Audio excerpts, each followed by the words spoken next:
생방송 뷰 오늘 방송 내용 살펴봅니다. 전북 보물지도에서는 신라에 남겨진 백제의 숨결을 찾아갑니다. 경주에서 만난 백제의 예술혼을 만나보시죠. 현장 속으로에서는 지난주 군산에서 있었던 금석배 축구대회 현장 소개합니다. 아시안컵 못지않았던 뜨거운 축구 열기 확인해 보시죠. 우리 시대 전북인에서는 탈북자, 결혼 이주 여성을 비롯해 어려운 이웃을 위해 무료로 변호를 해주는 김용호 변호사를 만납니다. 전라북도와 공감하는 시간 생방송 뷰가 여러분의 저녁과 함께합니다. 안녕하세요. 생방송 뷰 김예솔입니다. 안녕하십니까. 임지웅입니다. 요즘 날씨가 많이 풀렸어요. 네. 이제 내 다음 달까지는 평년 기온을 웃돌 거라고 합니다. 네, 내일이면 벌써 입춘인데요. 앞으로 한두 번쯤 반짝 추위는 있겠지만 부쩍 봄이 가까이 온 것 같은 그런 기분이 듭니다. 네, 이 입춘 추위에 김장도 깨진다라는 속담도 있는데 올해는 점점 봄이 빨라지다 보니까요. 이 입춘 추위도 없을 거라고 합니다. 네, 벌써 복수초, 애기 동백 소식도 들려오던데요. 저도 빨리 꽃구경하러 떠나고 싶어요. 그러니까요. 네, 생방송 뷰 오늘은 전북 보물지도로 먼저 가보겠습니다.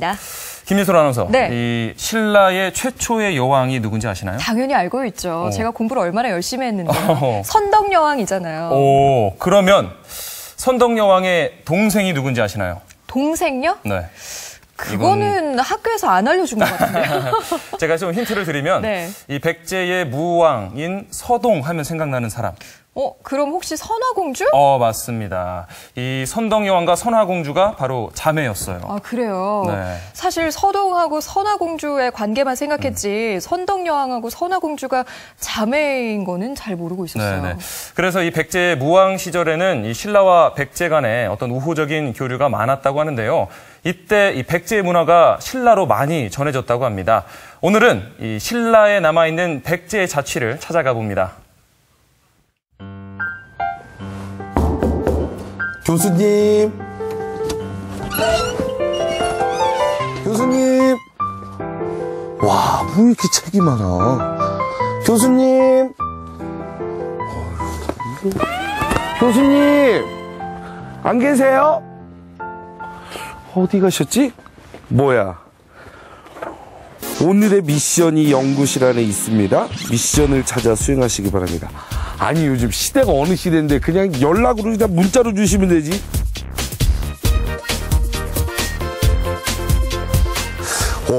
왠지 이거 심상치가 않은데 보물지도 같아. 찾았다, 미션지. 경주에 있는 선화공주를 찾으시오. 여기 보이시죠? 경주에 제가 한 4시간을 달려서 왔습니다. 아무튼 여기에 선화공주가 있다고 하니까요. 제가 달려가서 선화공주를 만나서 제가 꼭 백제로 데리고 가도록 하겠습니다. 가시죠. 가자. 선화공주, 나의 사랑, 너의 사랑, 선화공주. 호호. 저기 혹시 이 학교에 네. 되게 예쁜 선화공주가 있다는데 어디 있는지 알아요? 여기로 들어가면 있어요. 이쪽으로? 네. 이 친구는 아닌 것 같아. 안녕하세요. 혹시 여기에 선화공주가 있다고 하는데 선화공주 손 한번 들어주세요. 아니, 너무 당황스러운데 딱 보니까 딱 보이는 친구가 선화공주 같아요. 선화공주, 제 사랑을 받아주세요. 싫어요. 당신들 제 사랑을 받아주세요. 못생겼어요. 난 왜 못생겼을까? 혹시 선화공주? 네, 2014 선화공주요. 와, 드디어 찾았습니다. 선화공주, 제 사랑을 받아주세요. 아니요, 저는 소동을 기다려서. 제가 서동이에요. 제 사랑을 받아주세요. 아니, 소동 아니시잖아요. 선화공주가 제가 못생겼다고 싫다고. 아니, 우리 엄마가 진짜 좀 잘생겼다고 그랬거든요. 제가 정말 잘생겼는데. 아니, 잠깐만. 아니, 교수님. 왜 이래? 아니, 교수님, 제가 평소에 교수님 보면 정말 잘생기시고 핸섬하고 멋지다. 저는 교수님을 정말 닮았다고 생각을 했거든요. 고마워요. 근데 선화공주가 저보고 못생겼대요. 그러면 교수님도 못생겼잖아요. 뭐 이 마음의 상처를 어떻게 치유받을 수 있는 거예요? 서동과 선화로 상징되는 네. 신라와 백제의 만남이 있었잖아요. 네. 거기에는 뜻깊은 만남 플러스 어떤 문화적인 교류가 있었어요. 백제의 숨결이 이 신라 경주 땅에 곳곳에 숨어 있어요. 한번 확인해 보러 갑시다. 알겠습니다. 예. 저쪽으로 가시면 이쪽으로요? 마음이 다 상처. 와, 교수님. 넓죠. 아니 넓은데 네. 제가 지금 마음이 허해요. 그러니까 그 허한 마음을 다 채우라고 여기에서 이 공간에서. 여기가 어딘데요? 여기가 바로 백제의 숨결이 가장 명확하게 남아있는 황룡사. 대지 면적 38만 제곱미터, 공사 기간 무려 93년. 지금은 황량한 벌판으로 남아있지만 이곳은 불국사의 8배에 이르는 신라 최대의 사찰, 황룡사가 있던 자리입니다. 신라에서 여자로서 처음 여왕이 된 분 아시죠? 미스 선덕 여왕. 결혼하셨어요. 하셨어요? 예, 예. 당나라에 갔던 자장이라는 스님이 오면서 네. 아주 중요한 제안을 해요. 너희 나라는 여자가 왕이 되다 보니까 훌륭하게 잘 다스리긴 하지만 위험이 적다. 위험을 갖추려면 거대한 부처님의 가호를 받는 탑을 세워야 된다. 위험을 살리기 위해서 예. 당연히 좀 수용을 했을 것 같아요. 그렇죠. 그래서 어마어마한 탑을 지으려고 보니까 여러 대신들과 의논을 하다 보니까 네. 이 탑을 지을 기술이 없는 거예요. 선덕여왕의 선택은 백제였습니다. 신라는 당시 최고의 목조 건축 기술을 가진 백제에 도움을 요청했고 아비지가 파견되어 황룡사탑을 짓기 시작했죠. 하지만 이 탑에는 숨은 비밀이 있었는데요. 문제는 자장의 중요한 뜻이 있었어요. 그 내용을 보면 삼국유사에 네. 황룡사 9층 탑을 세우면 네. 주변 9개의 나라가 신라에게 복속할 것이다라는 그런 내용을 또 듣고 왔어요. 1층은 왜? 지금의 일본, 마지막 9층에 예맥해서 주변에 동아시아의 여러 나라들의 이름이 쭉 나와요.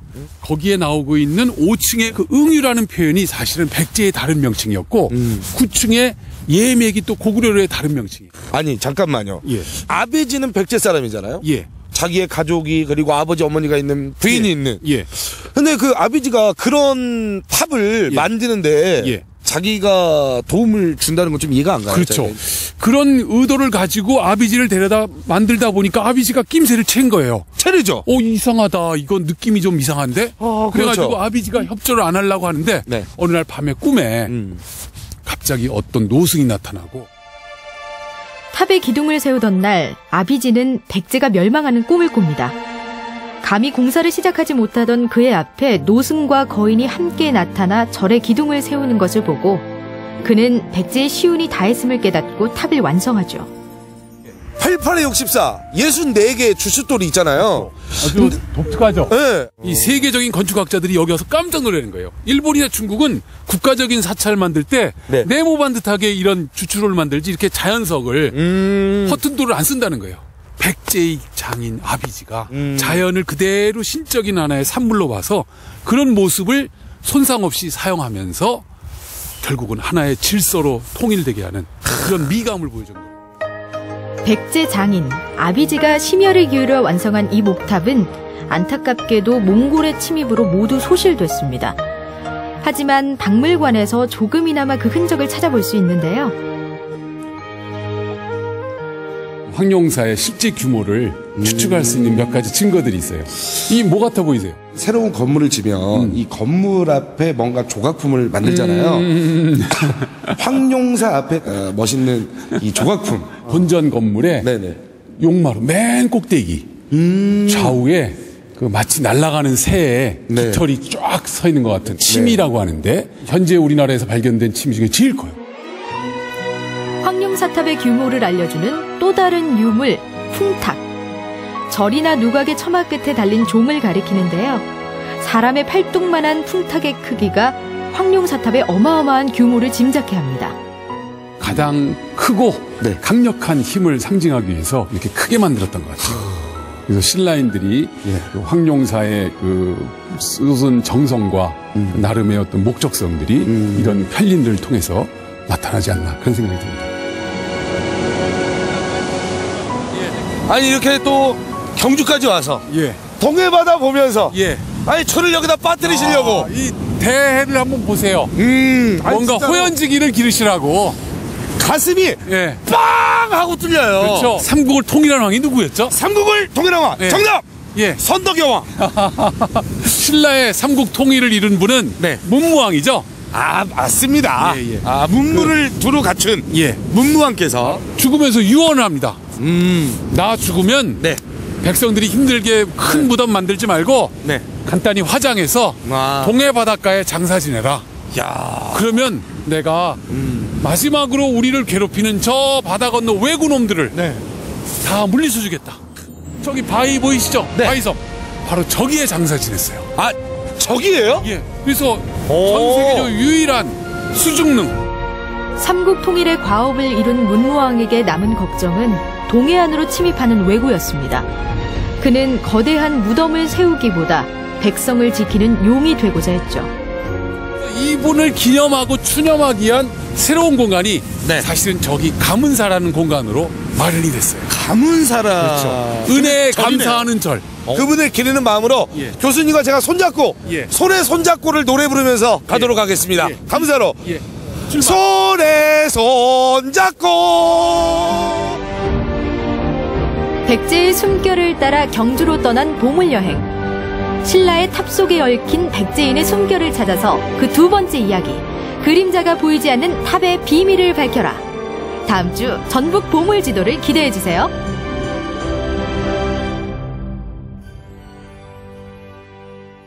이 황룡사 목탑의 높이가요, 지금으로 치면 아파트 20층 정도의 높이라고 하니까 1500년 전에 어떻게 이런 탑을 만들었는지 정말 대단하다는 생각이 듭니다. 맞습니다. 그만큼 이 백제인의 목탑 기술이 뛰어났다는 거겠죠. 네. 신라에는 나라를 대표하는 세 가지 보물이 있었다고 합니다. 첫 번째가 황룡사 불상이고요. 두 번째가 왕이 하늘에서 받은 허리띠, 그리고 세 번째가 바로 황룡사 구층탑이라고 하네요. 네. 이 황룡사가 참 대단한 절이라는 생각이 네. 들어요. 이제 2025년까지 복원을 한다고 하는데요. 앞으로 10년 후 황룡사의 모습, 어떤 모습일지 기대해 보겠습니다.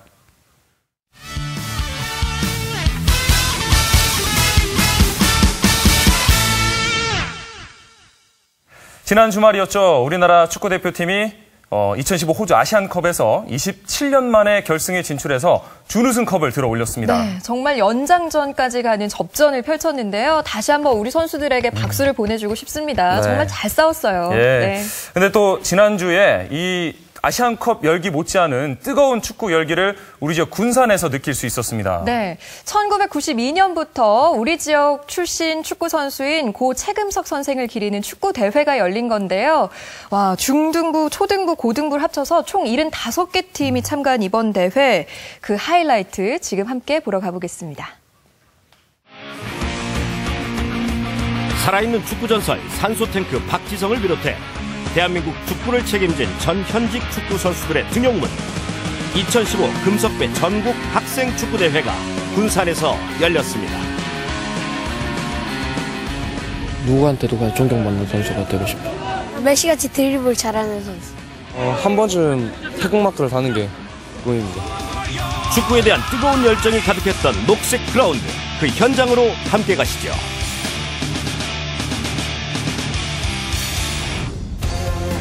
(1992년) 첫 회를 개최한 금석배 축구대회. 군산 출신 국가대표 선수였던 고 최금석 선생의 축구에 대한 열정과 그의 업적을 기리기 위해 창설됐습니다. 50세가 넘는 나이에도 현역 선수로 뛸 정도로 강한 체력을 자랑했던 고 최금석 선생. 백발 노인이 된 이후에도 운동장에 나와 후배들을 위해 함께 공을 찰 정도로 그 열정이 뜨거웠습니다. 오토바이라는 별명을 가지고 이 전북 대표로도 시위 넘어서도 뛰었어요. 영명 중학교 학생들을 데리고 거기서 늘 그 방과 후에 같이 뛰고 그러셨어요. 그래서 훌륭한 제자들이 많이 나왔죠. 올해로 24회를 맞이한 이 대회는 현재 국내외에서 활동 중인 축구 선수들 대다수가 거쳐갔는데요. 축구 유망주들의 등용문으로 자리 잡게 된 데는 오직 축구에 대한 열정으로 삶을 채운 고 최금석 선생이 있었기 때문입니다. 저희 금석배는 고 최금석 선생님의 정신을 기리기 위한 대회입니다. 또한 저희 대회를 대회에서 배출한 선수들이 많이 있습니다. 특히 박지성 선수 같은 경우는 제1회 대회 때 미기상이라는 개인상도 탔고, 차돌이, 이정수, 곽태희, 그다음에 김영권 선수 같은 유명한 선수들을 배출한 대회이기도 합니다. 지난달 21일 시작으로 총 12일간의 열전에 들어간 금석배 전국 학생 축구대회.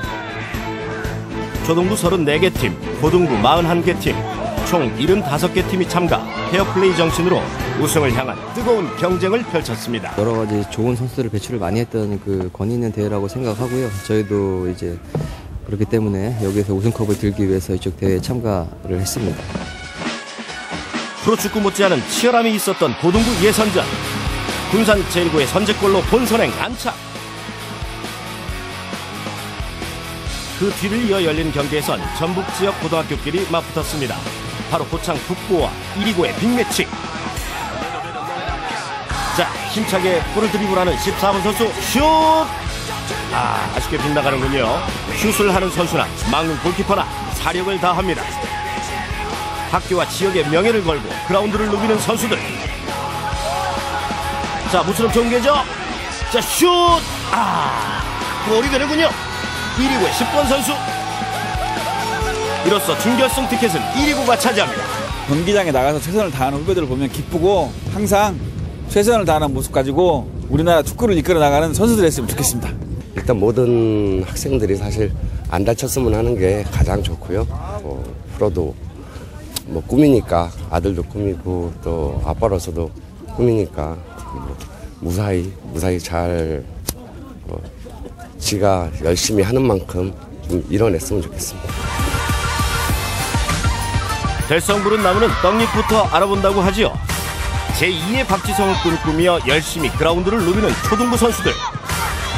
작은 체구지만 다부진 모습이 인상적입니다. 자, 골키퍼 제치고 슛! 골로 이어집니다. 역시 전국대회다운 수준 높은 경기 내용입니다. 드리블 잘하네요. 지금 몇 번째 선수들 제치고 있죠.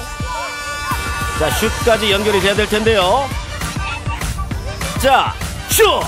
아쉽게 골키퍼에게 막힙니다. 호날두 같은 축구 선수요. 드리블 잘하고 골 결정력 좋은 선수. 자, 1위고등학교와 경북 용운고등학교의 준결승전이 한창입니다. 지금 눈이 많이 내리는 가운데 경기장이 굉장히 미끄러운데요. 자, 하지만 우리 선수들 골대를 향한 돌파는 궂은 날씨도 막지 못합니다. 자, 응원 열기도 최고. 안타깝게 경북 용운고의 결승권을 뺏기고 마는 1위고. 저희들이 열심히 해가지고 망한 거에 대해서는 기쁘고요. 결승전 가서도 꼭. 자, 경북 용운고 대 인천 대건고, 인천 대건고 대 경북 용운고의 결승전이 펼쳐지고 있는 군산 월명 경기장입니다. 결승전인 만큼 선수들의 플레이가 대단합니다. 자, 슛! 골! 자, 이 골이 바로 우승을 결정짓는 골이 됐습니다. 경북 용운고의 박규태 선수.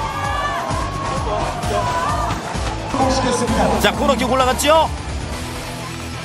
자, 흐르는 볼 바로 오버헤드킥. 자, 금석배 결승전 용운고의 해결사 박규태.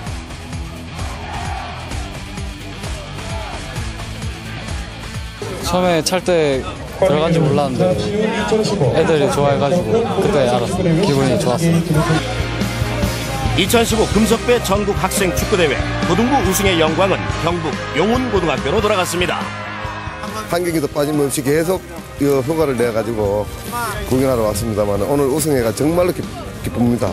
특히 우리 선생님들이나 선수들이나 진짜 고생했고 우리 부모님들도 애들에게 열심히 많이 노력했습니다. 그 대가가 우승을 했는 것 같습니다.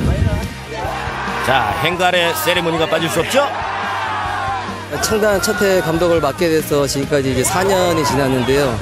그동안 선수들도 많이 힘들었고 좀 여러 가지 어려운 부분들이 많았습니다. 그래서 고생들 많이 하고 많이 노력을 많이 했는데 이런 결실을 맺어서 좀 너무 기쁘고요. 앞으로도 더 잘할 수 있도록 더 많은 노력을 하겠습니다.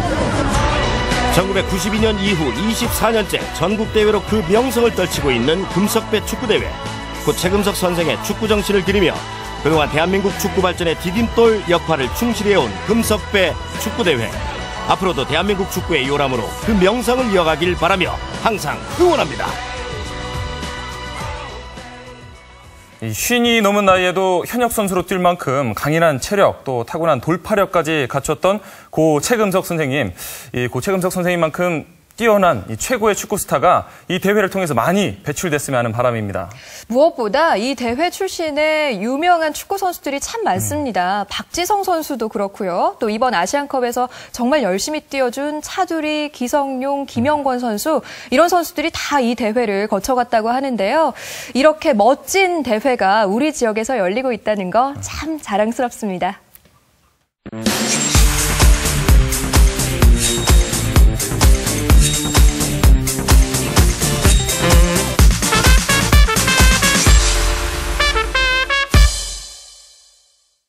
2월 들어서면서 마음이 좀 바빠지신 분들 많이 계실 것 같습니다.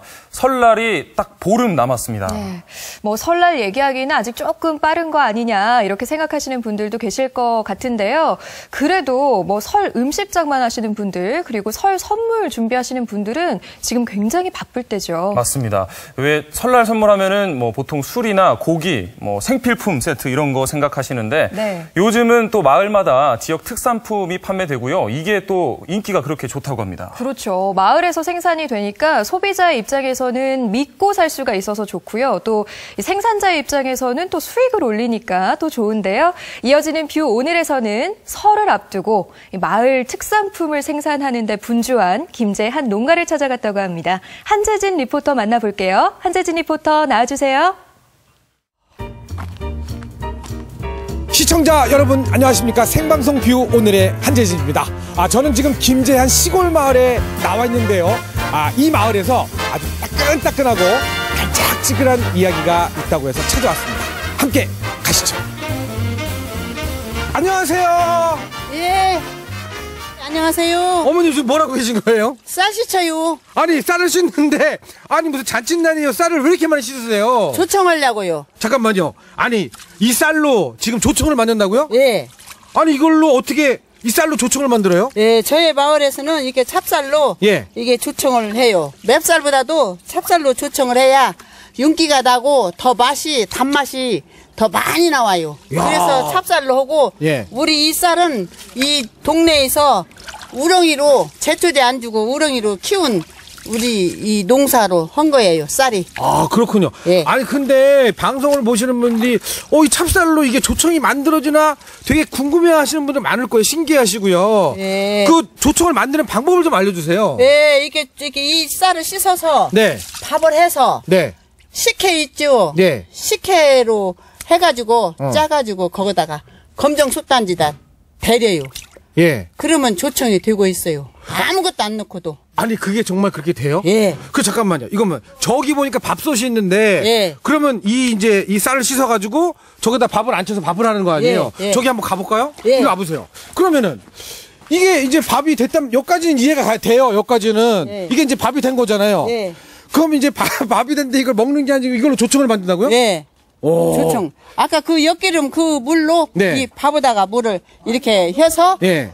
9시간 정도를 네. 이 감주 물하고 밥하고 혼용을 해서 네. 이렇게 물렁하게 혼용해가지고 이렇게 네. 9시간을 놔둬요. 9시간을? 예, 그러면 감주가 돼요. 예. 그러고 나서 검정솥단지에 또 다시 또 달여요. 예. 그러면은 이제 달이면은 6시간을 달이면 또 조청이 돼요. 야, 정말 이 찹쌀밥이 이게 그 조청이 된다는 게 믿겨지지가 않는데요. 찹쌀밥 한번 드셔보겠어요? 일단 맛있는가? 맛있는가 한번. 찹쌀밥이라 이렇게 네. 뭉치지기도 잘 뭉쳐지고 네. 여기다 소금만 넣으면 우리가 먹는 찹쌀밥 기가 막힌 찹쌀밥이에요. 우렁이 쌀로 대한 놈은. 제가 지금 이 먹고 있는 이 찹쌀이 이게 조청이 된다는 거 아니에요? 네. 그 옆에 지금 가마솥에 끓고 다리는 게 이제 조청이라는 거잖아요. 예. 자, 그러면은 조청 맛을 안 볼 수가 없잖아요. 예. 조청 맛을 보러 한번 가보죠. 예. 자, 오세요. 안녕하세요. 예. 안녕하세요. 아니, 어머니 지금 뭐 하고 계신 거예요? 조청 굽고 있어요. 불 때고. 불 때는 담당이에요. 아, 불 때는 담당이시구나. 예. 이 조청 만들 때 이 불의 온도가 중요한가요? 불을 많이 떼면 막 끓어 넘쳐버리고 예. 적당히 불을 살살 떼야 오래오래 구워져요. 아, 그렇군요. 이게 그 불의 온도가 중요하군요. 이게 불이 세면은 저 조청이 넘치는군요. 네, 넘쳐버려요. 아, 그렇군요. 불 조절을 잘해야 해요. 아, 그래서 여기서 그냥 쭉 앉아서 불 때는 담당하고 계시는 거군요. 네. 어머님, 근데 예전에 이 조청이 귀했잖아요. 네. 그러다 보니까 그 어렸을 때 혹시 어머님 그 이 조청에 관한 그 에피소드 같은 거 있으실 것 같아요. 귀해가지고 조청도 많이 이게 고트를 안 써요. 어머니들이 양식이 구울 때잖아요. 귀울 때. 그러니까 귀해가지고 조금씩 해주면 우리가 조금씩 맛보고. 아, 조금씩 맛보고. 네, 조금씩 많이 주도 아니요. 조청 맛은 어떤 게? 아이고, 여기 넘쳐. 불 빼. 불 빼야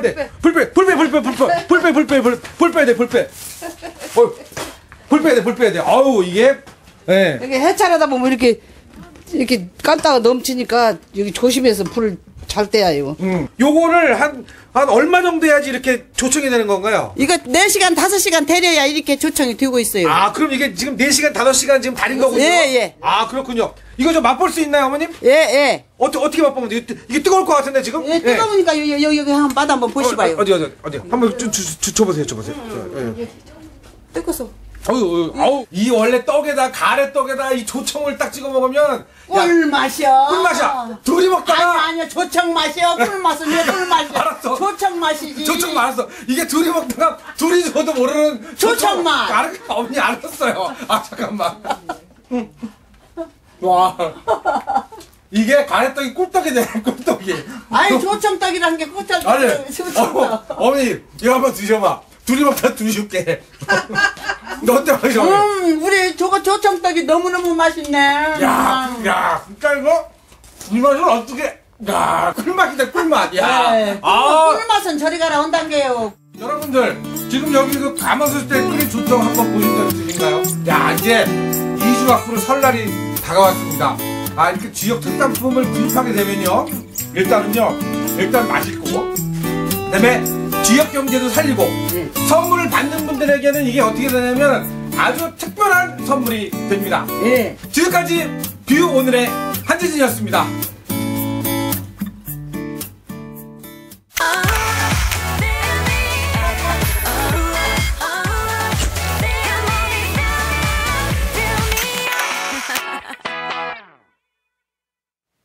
전주 MBC가 올해로 창사 50주년을 맞이했습니다. 50주년 기념으로 지난달 중국 상해에서요, 한국 미술작가 초대전을 열었습니다. 네, 상해는 이 중국에서 서양 문물을 처음으로 받아들인 곳이고요. 지금은 또 세계 문화예술의 중심지로 뜨고 있습니다. 네, 이곳에서 우리 지역을 대표하는 작가 4분이 한국 미술을 알리고 왔다고 하는데요. 그 현장은 어땠는지 류재현 작가님을 만나서 이야기 나눠보도록 하죠. 어서 오세요. 안녕하십니까. 안녕하세요. 네, 작가님은 이번 전시회를 통해서 또 중국을 처음 방문하셨다고 하던데 느낌이 어떠셨나요? 예, 이번 MBC 초대전 덕분에 중국을 처음 방문했는데요. 어쨌든 첫 인상은 역시 중국은 큰 나라구나 하는 걸 많이 느꼈습니다. 그리고 또 가는 곳마다 그렇게 시설이나 모든 것들이 규모가 컸고, 또 재밌는 것은 상해 도심 속에서도 그 옛날 모습, 우리나라 한 1970년, 80년대의 모습과 지금 현대의 모습들이 공존하는 모습들이 재밌었습니다. 근데 중요한 것은 그 무한한 잠재력, 가능성 이런 것들이 아주 피부로 실감하고 왔다는 겁니다. 네. 뭐 세계 경제는 이미 중국 쪽으로 점점 이동을 해가고 있는 추세인데요. 이 중국의 미술 시장도 그 규모가 뭐 어마어마하다면서요? 네, 지금 세계 미술 시장이 전에는 미국하고 영국 중심으로 움직였던 걸로 알고 있는데, 네. 이미 그 경매 시장에서 움직이는 규모가 중국이 세계 1위의 미술 시장이 됐다고 그래요. 네네. 얼마 전 기사 보니까 2011년 그 1년 동안 중국에서 경매된 그 고미술, 현대미술의 그 액수가 우리 돈으로 17조 원 정도에 달했다고 합니다. 네. 그에 우리나라는 한 900억 원 정도니까요. 그 규모를 실감할 수 있죠. 차이가 굉장히 많이 나네요. 네, 어마어마한 규모네요. 제가 2011년부터 상해에서 하는 호산 옥션에 참여했었는데요. 네.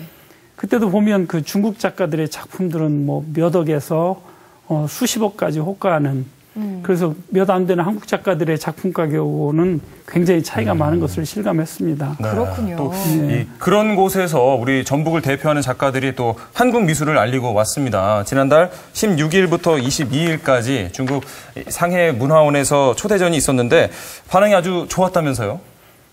예, 다들 좋아하시고 아주 흡족해 하시는 모습들을 보았습니다. 그 상해 문화원에서 이제 전시했는데요. 많은 사람들이 와서 보시고 그동안에 봤던 전시보다도 훨씬 더 내실 있고 또 다양한 작품들을 볼 수 있어서 좋았다고 교민들도 말씀하시고 또 중국 현지분들도 와서 아주 흡족해 하시는 모습들을 봤습니다. 네, 지금 화면을 통해서 그 현지 미술 전시의 모습이 보이고 있는데요. 어떤 작가들이 참여를 했나요? 이규용 작가, 그리고 이정웅 작가, 그리고 이주리 작가. 네. 이제 저까지 포함해서 4명의 작가가 참여를 했었습니다. 아니 뭐 작품들도 어떤 작품들이 있는지 참 궁금합니다. 화면으로 한번 작품 세계를 만나보죠. 어떤 작품들이 있나요, 오늘? 자, 설명을 좀 해주시죠. 네, 이 작품은 이규용 작가 작품인데요. 30년간 한국 농촌의 현실과 농민들의 마음을 그려온 이규용 작가의 그 붉은 대숲입니다. 그 동학 농민군의 축창을 모티브로 농민군의 분노, 슬픔, 좌절 등을 표현했다고 합니다. 이 작품은 이정웅 작가의 작품인데요. 네. 그 오래된 책 또는 새로운 책들의 그 다양한 색깔이 있는 책들의 단면을 잘라서 그 화면에 붙여서 그 책 속에 담겨진 이야기들을 또 이렇게 화면으로 그림으로 표현한 그런 작품입니다. 네. 질감이 참 특이해요. 예. 그리고 이것은 이 작품은 이주리 작가의 살다라는 작품인데요. 그 인체를 이용해서 그 인간의 현대인의 정체성 이런 것들을 내면의 세계들을 표현한 그런 작품입니다. 네. 자, 그리고 선생님 작품이에요. 예, 저는 그 길을 모티브로 해서 쭉 작업을 해오고 있는데요. 지금은 그 숲속에 난 오솔길을 통해서 그 숲에 비치는 빛, 바람 이런 걸 가지고 그 생명의 신비로움과 경외로움을 표현하고 있습니다. 네. 저희가 이렇게 네 작가분들의 그림을 쭉 봤는데 이 네 분의 그림이 다 개성이 뚜렷한 것 같아요. 그렇죠? 작가님께서는 주로 초록색으로 그림을 많이 그리셨더라고요. 특별한 이유가 있나요? 저는 그 초록을 좋아하고요. 네. 그 실록이 우거진 숲이 너무 좋습니다. 그래서 이제 그 초록의 숲을 주로 표현을 하고 있습니다. 특히 그 계절적으로 하면 5월 또는 6월경에 그렇게 숲이 우거지기 시작할 때 그때 그 숲에 비치는 빛 이런 것들을 아주 그 색깔을 좋아하고 있고요. 그래서 이제 그 숲 속에 그 들이오는 빛과 바람 이런 걸 통해서 제가 얘기하고자 하는 그런 생명의 신비로움과 경외로움을 표현하고 있습니다. 그리고 아까 봤던 그 작품 속에 있는 그런 동물들의 모습을 통해서도 역시 마찬가지로 그런 어떤 생명에 대한 신비로움 또 어쩌면 신기루 같은 이런 것들을 표현하고 있습니다. 이번 전시가 또 중국 공영방송에도 소개가 됐다면서요? 네, CCTV 뉴스 시간에 잠깐 소개된 걸로 알고 있어요. 저도 현지에서는 보지 못했는데 덕분에 또 현지 중국인들도 많이 와서 보고요. 또 그 현지 신문 기자들을 초청해서 오픈 전에 기자들과 작가들 간담회도 하고 그랬었습니다. 네. 예, 그리고 한국 교포들과 이 특별한 만남 시간도 가졌다고요? 그 한인촌 부근에 있는 커피숍 2층을 뭐 전체를 이렇게 대관을 했더라고요. 저녁 7시부터 아마 한 10시까지 3시간 정도 긴 시간을 동안 그 작가들하고 대담하는 시간을 가졌는데 현지 한 50여 분의 교민들이 오셨었어요. 근데 굉장히 진지하게 작품의 설명을 듣고 또 작가들한테 또 질문도 하고 이런 모습이 저는 굉장히 감동을 받았습니다. 네. 전준비 씨가 창사 50주년을 기념해서 또 한국 민술 작가 상해 초대전을 펼쳤는데 성공적으로 마무리가 됐습니다. 네, 이번 전시가 전북 미술계의 활력을 불어넣고 또 많은 우리 지역 작가들이 중국에 더 활발하게 진출할 수 있는 계기가 됐으면 좋겠습니다. 작가님 앞으로 전시 계획도 많이 있으시죠? 우선은 5월 달에 파리에서 초대전이 있습니다. 2013년도에 전라북도에서 지원하는 해외 전시 지원 프로그램이 있는데 거기에 이제 선정이 돼서 파리에서 전시를 하고 왔거든요. 네. 그 계기가 돼서 이번에 또 다른 갤러리에서 초대를 해주셔서 5월에 가서 전시를 한 3주간 하고 오고요. 10월 달에 서울에 있는 인사동에 있는 갤러리에서 또 개인전을 준비하고 있습니다. 네, 기대 많이 하겠습니다. 네, 올해 전시회도 성공적으로 마무리하시길 바라고요. 오늘 나와주셔서 고맙습니다. 고맙습니다. 감사합니다.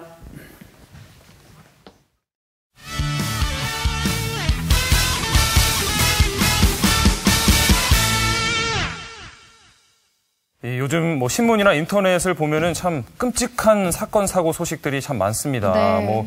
이렇게 가끔은 뉴스 보기가 두려울 정도인데 꼭 그런 뉴스만 있는 건 아니죠. 그렇습니다. 네. 그래도 아직은 참 세상이 살만한 곳이구나 이런 생각을 하게 하는 희망과 용기를 주는 뉴스들도 있죠. 네네. 약 한 달 전에 우리 지역에 아주 반가운 소식이 들려왔는데요. 우리 어려운 이웃들에게 무료 변론을 해주고 또 보이지 않는 곳에서 많은 사람들 돕고 있는 한 변호사의 이야기입니다. 네, 자칭 남원의 시골 변호사라고 하는 김용호 씨. 우리 시대 전북인에서 지금 만나보시죠. 진짜 그때 이 변호사님이 이렇게 해주지 않았으면 전 지금 어떻게 했을지 모르겠어요. 우리 국민들이 바라는 변호사였다 하는 것을. 남원에 가면 아주 유명한 한 변호사가 있습니다. 자칭 시골 변호사라 부르는 김용호 변호사가 오늘의 주인공이죠.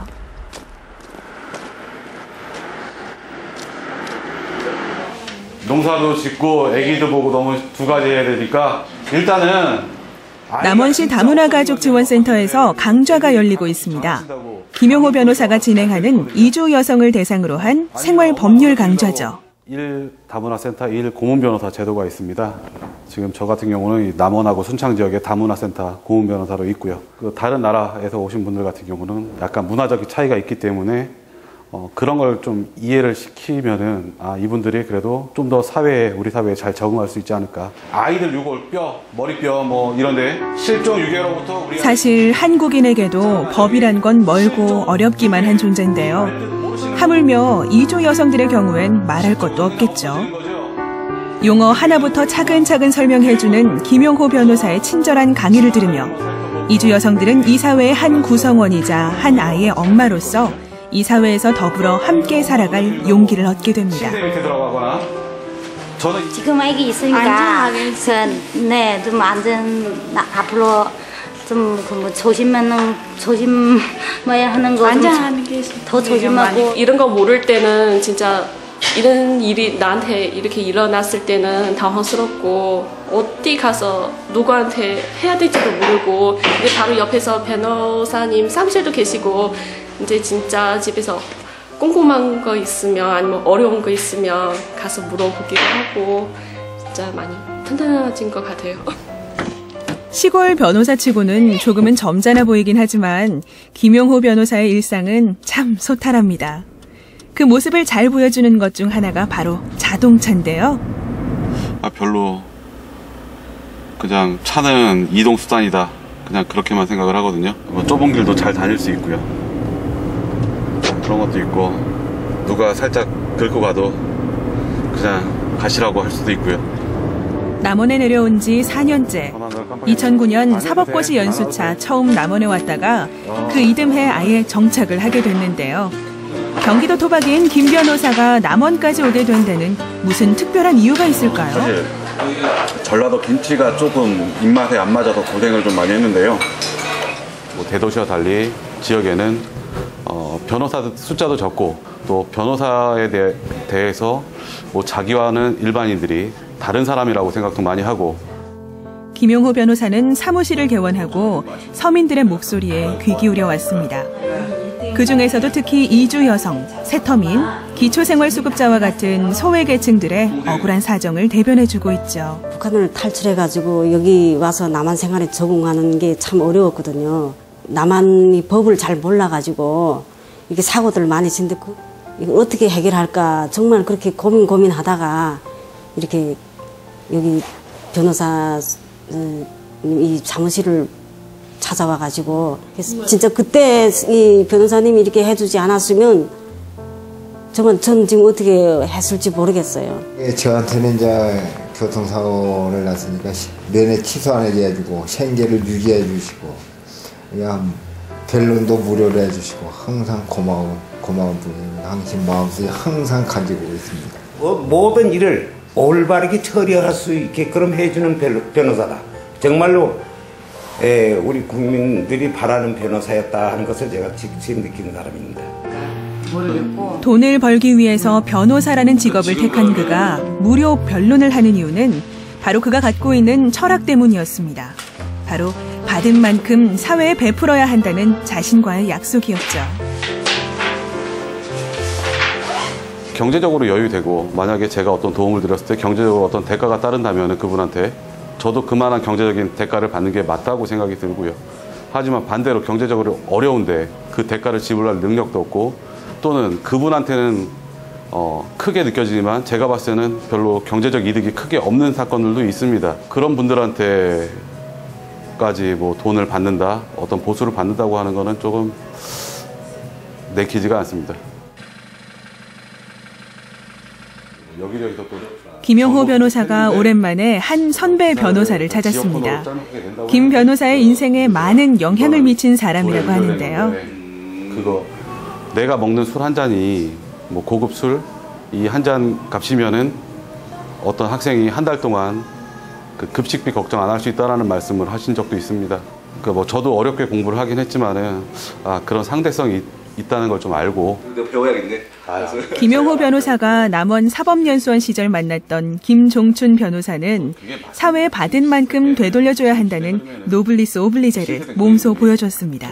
지금 전투에서 꼭 어떤 게 우리 김용호 변호사가 앞으로 장차 어떻게 나갈 것인지 뭐 염두에 두고 한 말은 아니고요. 변호사가 되든 검사가 되든 판사가 되든 어쨌든 간에 자기가 버는 소득의 일정 부분은 다시 사회로 환원시키는 삶을 살아야 되지 않겠느냐. 며칠 후 김용호 변호사가 찾은 곳은 남원의 한 지역 아동센터. 김 변호사가 처음 기부를 하기 시작한 곳도 이 지역 아동센터인데요. 그 인연으로 그 후로도 계속 김용호 변호사는 물심양면 많은 도움을 주고 있죠. 아이들이 성장하는 기간은 거의 한 10여 년 기간이거든요. 10여 년 기간에 아이들이 뭘 접하고 어디를 다녀오고 누구와 어떤 얘기를 하고 사느냐가 굉장히 중요하다고 생각해요. 그래서 이제 어떤 좋은 환경을 좀 제공해 주느냐 하는 게 저희들이 해야 될 일인데 또 변호사님 같은 분들이 옆에서 도와주시니까 좀 더 넓게 할 수 있죠. 이날 김 변호사는 그간 틈틈이 모은 돼지 저금통을 들고 왔는데요. 친구 따라 강남 간다더니 동행한 친구도 기부에 동참하기로 했습니다. 남을 위해 사는 사람 같아요. 본인 자신도 혼자 이렇게 원룸에 살고 소소하게 차도 조그만 차 타고 다니면서 자기 자신보다는 남 먼저 생각한다고 봐야 되겠죠. 아무나 쉽게 못하는 거잖아요. 안녕. 안녕하세요. 김용호 변호사가 아이들에게 준 선물이 어찌 물질뿐이라고 말할 수 있을까요? 사랑받고 있다는 확신과 용기, 그게 가장 큰 자산이 아닐까 싶네요. 맞아요. 어떤 선입견이라는 게 있습니다. 변호사들에 대해서 좀 안 좋은 선입견이 있는데요. 저는 변호사로서 그냥 자존심을 좀 지키고 싶다는 생각입니다. 국가에서 사법시험을 유지하고 교육도 시키면서 변호사한테 최소한의 공공 어떤 활동 이거를 좀 요구하고 있는데요. 그냥 그런 측면에서 그 최소한의 자존심이라고 생각을 합니다. 오늘도 춥고 외로운 사람들의 목소리에 귀 기울이는 김용호 변호사. 그의 꿈은 앞으로도 남원 시골 변호사로 주민들과 함께하는 겁니다. 김용호 변호사가 지역 아동센터나 남원의 초중고등학교에 기부한 금액만 해도 무려 1억 원 이상이라고 합니다. 뭐 물론 액수가 중요한 건 아니지만 참 대단한 일입니다. 네, 이 무료 변론이라는 것도 사실 쉬운 일이 아닌데요. 김용호 변호사의 이런 선행들이 인정을 받아서 지난해 연말에는 법무부 장관 표창장을 받았다고 합니다. 네, 저는 이 김용호 변호사가 했던 얘기 중에 이 변호사의 자존심이라는 말이 가장 인상 깊게 남았는데요. 현재 자신이 누리고 있는 혜택은 이 자신 혼자만의 힘으로 이룬 게 아니기 때문에 공익을 위해 사용해야 한다. 이 말이 우리 모두에게 주는 어떤 메시지가 아닐까 싶습니다. 네, 남원을 제2의 고향이라고 하고 또 본인 스스로를 시골 변호사라고 칭하는 김용호 변호사, 앞으로도 주위에 좋은 귀감이 돼주시길 바랍니다.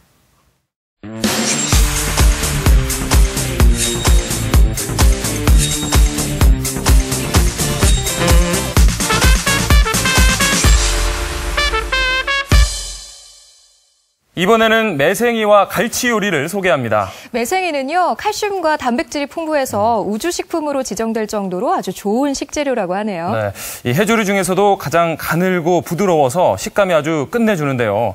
이 추운 겨울이면 더 생각나는 매생이 음식, 한번 화면으로 만나보시죠. 제가 지금 나와 있는 곳은 목포역입니다. 겨울방학을 맞아 다양한 연령층들이 목포를 찾고 있는데요. 수많은 팔도 지역 중에 우리 목포를 찾는 이유가 뭘까요? 바로 맛! 이 맛 때문이 아닐까 싶은데요. 그래서 준비했습니다. 목포 명인들이 선보이는 겨울의 맛. 지금 맛보러 가시죠. 차가운 공기에 몸도 마음도 허전한 요즘. 뜨끈하고 든든한 국물 생각이 간절하시다고요? 그래서 준비했습니다. 제철 맞은 매생이와 갈치를 이용한 목포 명인들의 요리, 지금 바로 소개합니다.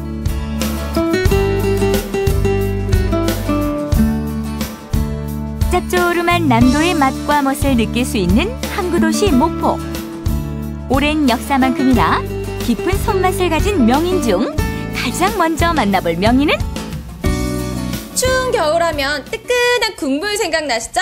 오늘 첫 번째로 만날 명인은 매생이 요리 명인입니다. 사장님! 안녕하세요. 네, 벌써 매생이를 준비해 놓으셨네요? 네, 제철 음식으로 지정됐습니다, 이번에 매생이가. 네. 오, 이 매생이 보이세요? 윤기가 자르르르르르르. 12월부터 2월까지 3달간 남도의 청정 바다에서 생산되는 매생이.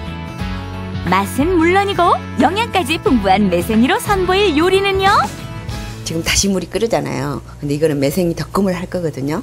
근데 이제 간은 이렇게 조선된장으로요. 이 정도 하면 간이 맞고요. 또 해물에 그 매생이가 굉장히 해초로서 해초의 냄새가 강하거든요. 향도 그러고. 근데 그걸 조금 줄여주는 역할도 해요. 이 된장을 하면. 그리고 구수하고요.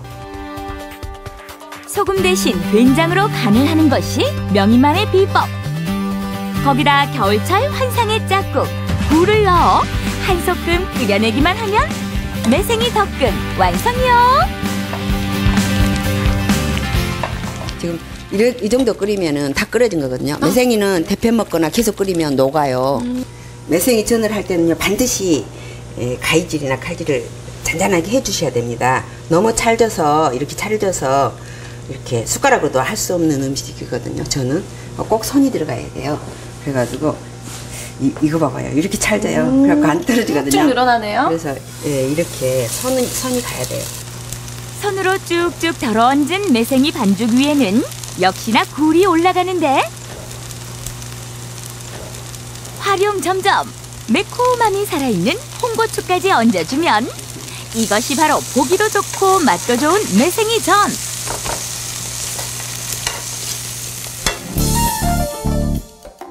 마지막으로 선보일 요리는 바로 매생이 떡국. 소고기를 넣은 떡국과 달리 시원하고 개운한 맛이 일품이라고? 떡국이나 죽 종류에는 이렇게 조선간장을 넣어서 간을 해줘야지 지맛입니다. 매생이 음식은 이걸 일찍 넣거나 먼저 끓여버리면 색도 다 매생이도 녹거든요. 너무 부드러운 해초라서 이렇게 해서 한 번만 끓으면 드시면은 이제 매생이 떡국의 완성입니다. 근데 언제까지 져서줘야 되는 거예요? 한 번 끓일 때까지 매생이가 이제 뭉글뭉글 뭉쳐 있잖아요. 그러니까 고루 한 번만 끓으면은 젖어가지고 그대로 드시면 되니까 계속 젖으면 녹습니다, 매생이. 주인공은 항상 마지막에 등장하는 법. 덕금이든 국이든 매생이는 맨 마지막에 넣어줘야 맛도 향도 살아난다는 거 잊지 마세요. 두 번째로 만날 명인은 목포하면 빼놓을 수 없는 갈치 요리의 명인을 만나러 왔습니다. 안녕하세요. 오, 경당 명인이 누구세요? 네, 저분이십니다. 사장님! 안녕하세요. 네, 어서오세요. 안녕하세요. 사장님! 이게 그 목포의 명물 먹갈치예요? 네. 굉장히 크네요. 와, 굉장히 날렵적이면서도 빛깔이 아주 좋은데, 사장님, 근데 오늘 이 먹갈치로 어떤 요리를 해주실 거예요? 찜하고 구이 하랍니다. 찜하고 구이요? 네. 맛있겠다. 본격적인 요리에 앞서 먹갈치 손질에 나서는 명인.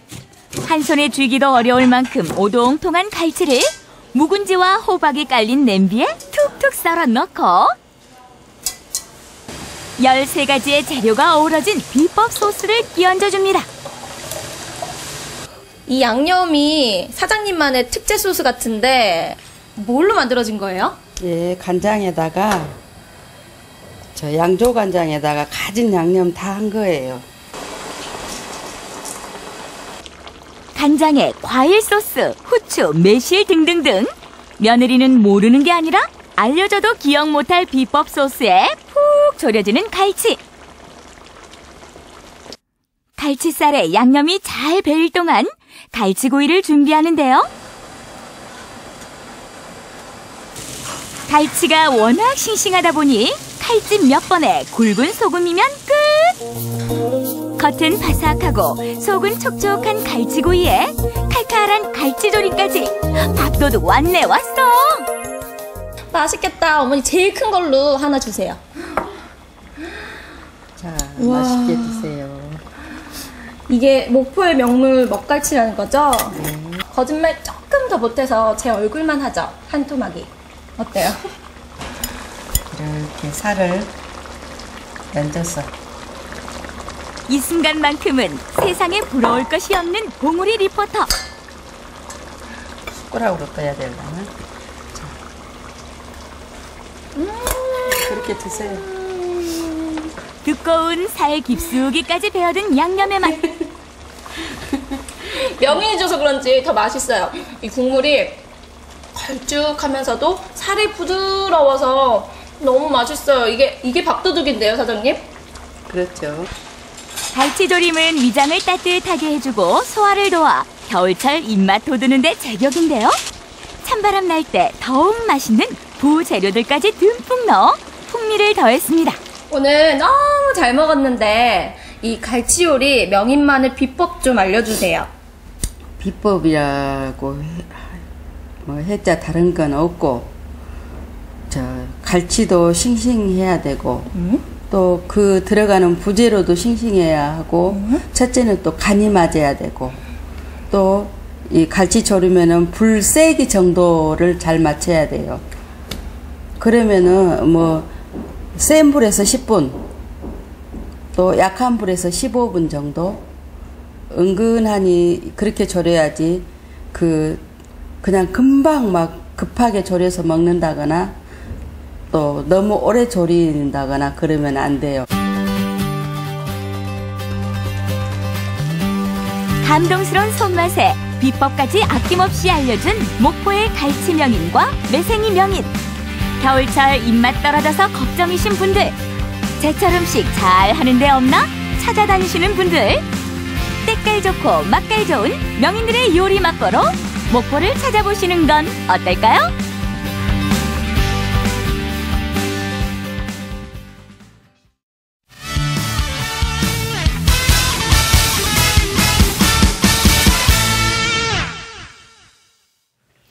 이어서 이번 주 전북 소식입니다.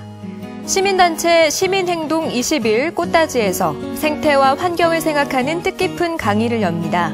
강의 내용은 식물의 과별 분류에 대한 이해이며 강사는 국립생물자원관 식물과장인 이병윤 씨가 맡습니다.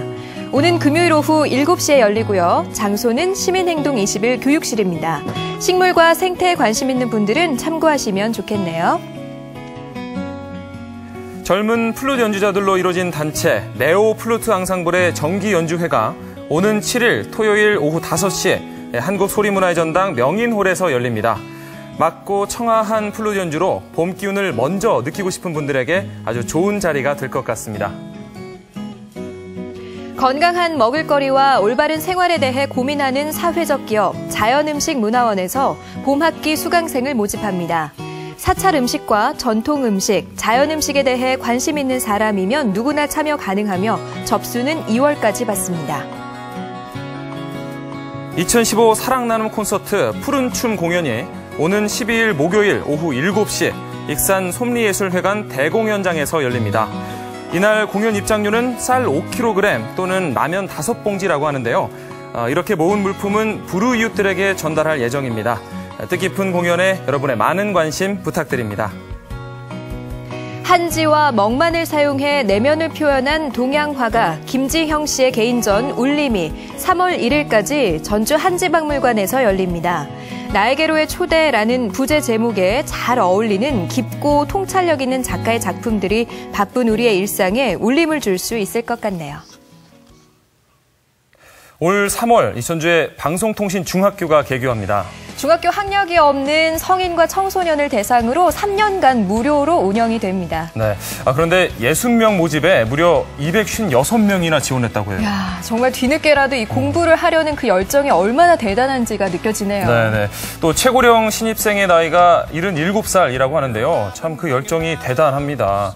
그런가 하면은 또 입학하지 못한 분들은 많이 아쉬워했다고 하니까요. 내년에는 좀 정원을 늘려서 더 많은 분들이 공부하셨으면 좋겠습니다. 네, 생방송 뷰 저희는 다음 시간에 다시 찾아오겠습니다. 고맙습니다.